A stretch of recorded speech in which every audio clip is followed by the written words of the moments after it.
In an Amish home in Lancaster County, there is no spray can under the sink, no fogger in the closet, no bottle of pesticide with a skull and crossbones warning label. And yet pest control technicians who work these communities will tell you the same thing. Bed bugs show up in Amish households just as often as anywhere else. Second-hand furniture moves through church districts constantly. Families travel by van to weddings and funerals, packed shoulder to shoulder with suitcases from a dozen different homes. The bugs do not care about anyone's beliefs. They just need a warm body and a dark seam to hide in. So how does a community that refuses modern chemical treatment, refuses the spray trucks, refuses the foggers that a regular exterminator would reach for in about 90 seconds, actually win that fight? The answer isn't one trick, it's a system built over generations out of heat, patience, and an almost obsessive attention to where a bug can hide. And by the end of this, you'll understand the one method that professional exterminators are now quietly borrowing from Amish farms. Because it turns out the old way was never primitive. It was just slower to trust. Let's start with the easiest tool in the arsenal, because it's also the most overlooked: the sun.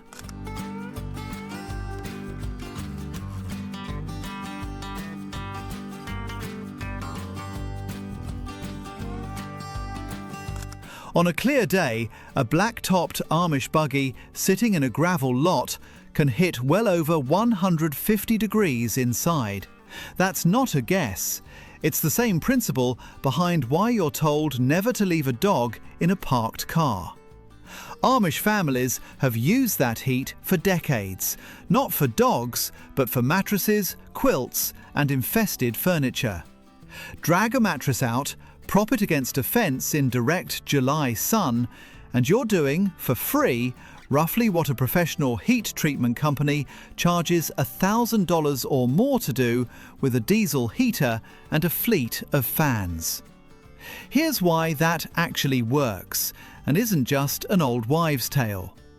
Bed bugs and their eggs have a measurable breaking point. Research out of the University of Minnesota's entomology department found that adult bed bugs die reliably once you sustain a temperature around 120 degrees Fahrenheit. And the eggs, which are tougher, need slightly more heat, held slightly longer, to fully die off. A black quilt in direct sun on a 90-degree day will climb well past that number within the hour. It's not exotic science, it's just physics that most people forget because central air conditioning trained us to think heat is something you avoid, not something you weaponize. But sun alone has a problem, and it's the same problem every non-chemical method runs into eventually. Heat only kills what it touches, and bed bugs are experts at not being touched. They flatten themselves to about the thickness of a credit card and wedge into the seam of a mattress, the joint of a headboard, the underside of a dresser drawer, where the wood meets the frame. A quilt draped over a fence gets cooked through evenly. A solid oak dresser does not. The center of that wood might never climb past 90 degrees, even while the surface is scorching. So the sun handles fabric, it does not handle furniture. And furniture is where the real infestation usually lives. This is where the next tool comes in, and it's the one that takes the most discipline: the full stripped-down inspection.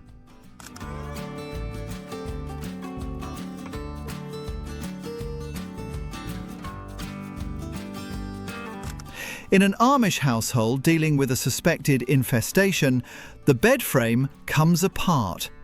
Not gets moved, comes apart, down to individual boards and joints. because bed bugs cluster specifically in the screw holes and joint seams of wooden furniture, the same way they cluster in mattress seams. A quilting frame gets the same treatment. So does a rocking chair, a cradle, anything with a joint a bug could wedge into. Every seam gets inspected by eye, in daylight, sometimes with a flashlight run along the wood grain, looking for the telltale rust-coloured spotting that bed bugs leave behind, which is actually digested blood, not dirt. This is tedious work.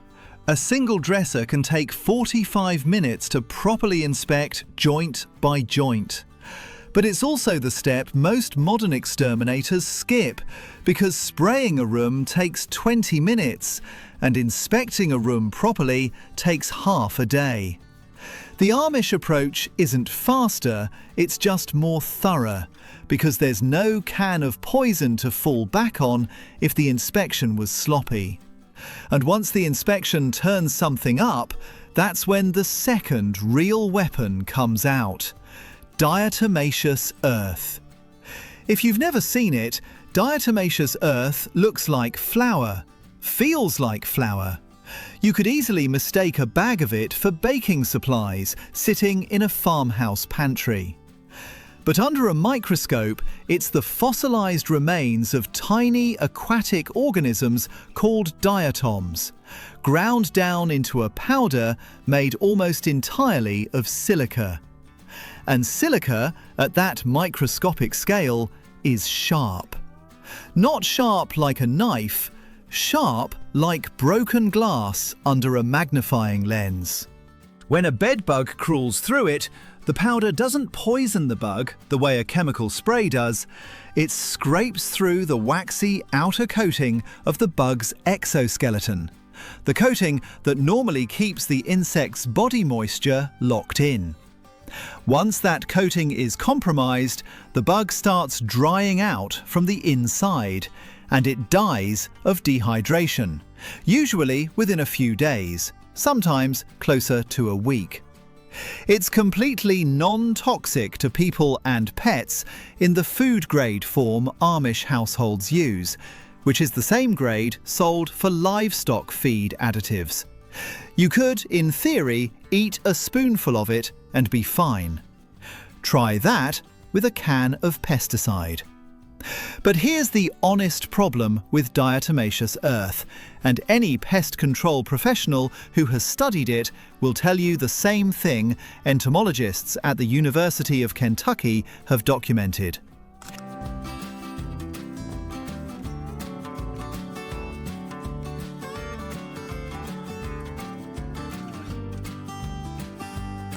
It only kills what walks through it.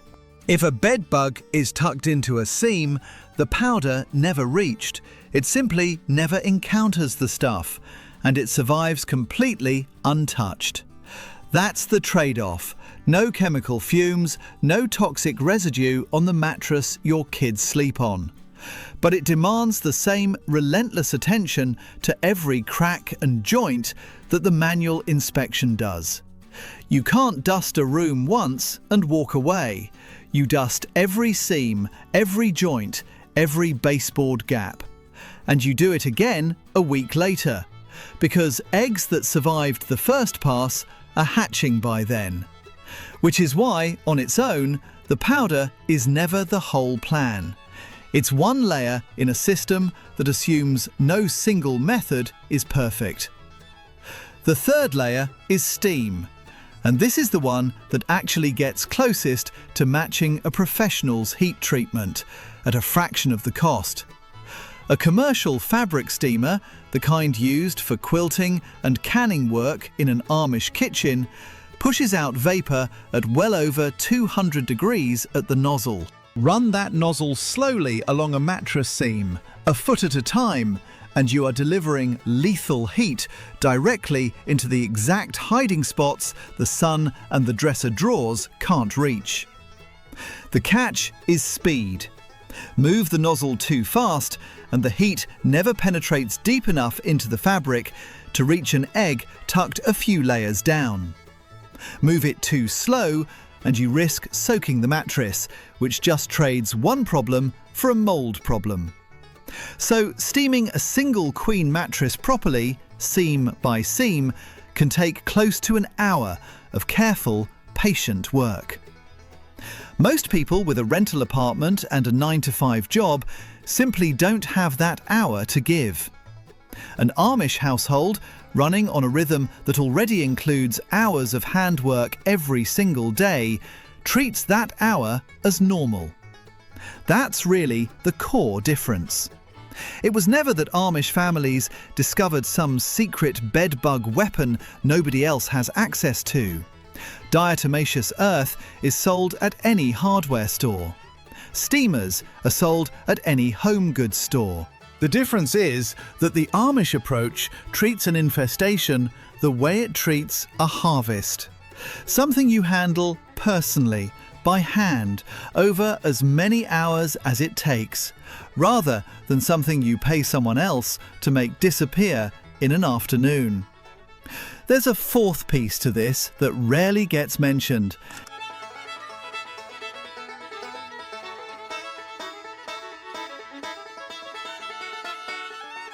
And it's not a product at all. It's the wash line.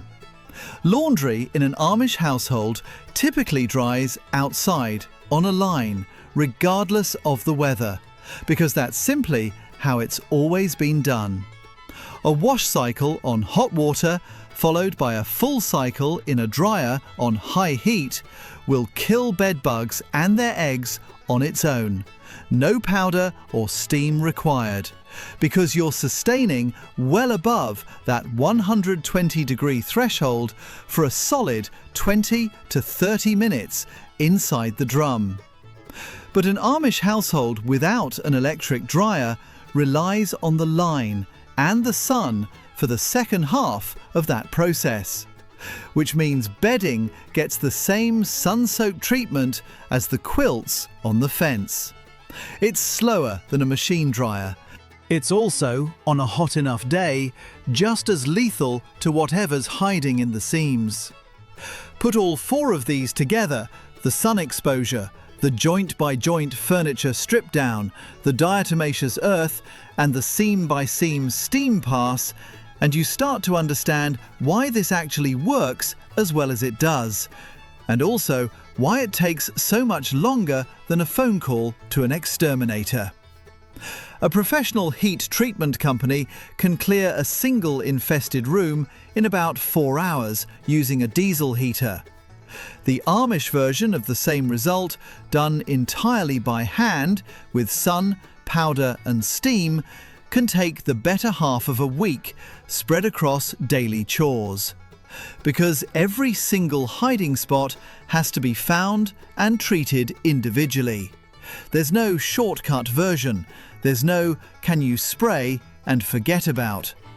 And that patience is really the whole story, if you step back far enough. This isn't a community that lacks access to modern pest control. Amish households can, and sometimes do, call a professional exterminator when an infestation gets severe enough, particularly in a shared building like a schoolhouse. What guides the day-to-day approach isn't a rejection of results, it's a set of religious convictions, rooted in the Amish understanding of Gelassenheit, a kind of submission and simplicity that shapes which technologies a community allows into daily life. Chemical pesticides in that framework sit in the same category as a lot of modern conveniences. Not forbidden because they're evil, but avoided because leaning on them would mean leaning away from the hands-on, self-reliant relationship with your own home and your own land that the faith asks you to maintain.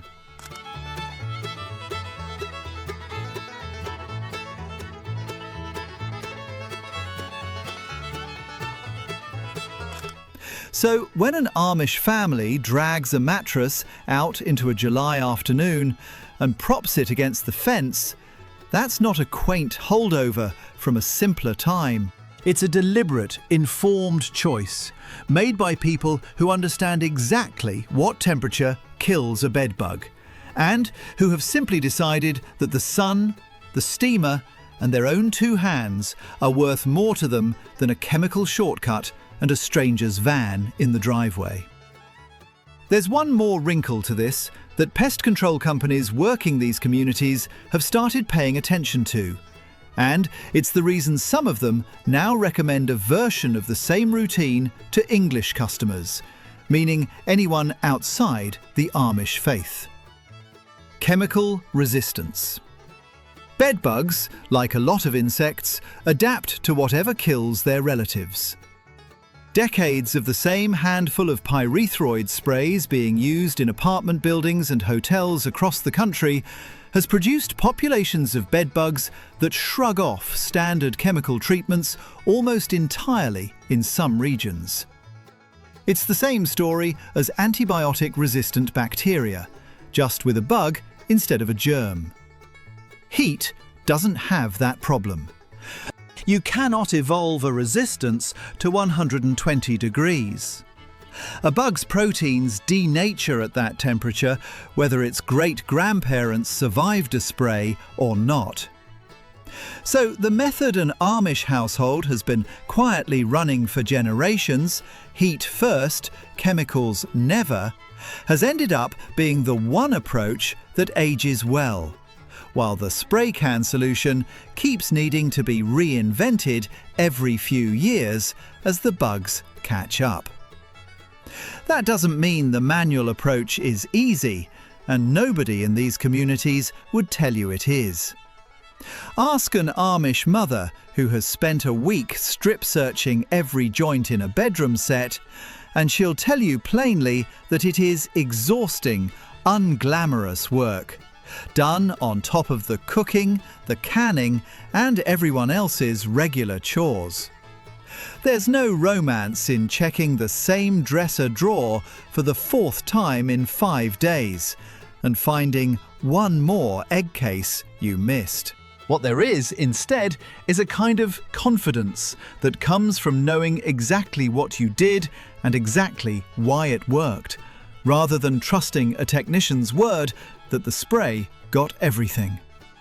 The next time you see a mattress leaning against a fence outside a farmhouse and wonder why, you'll know. It's not laundry day. It's the oldest pest control method there is, still working, still free of chemicals, and still, in its own patient way, ahead of the exterminator's truck idling in the driveway down the road.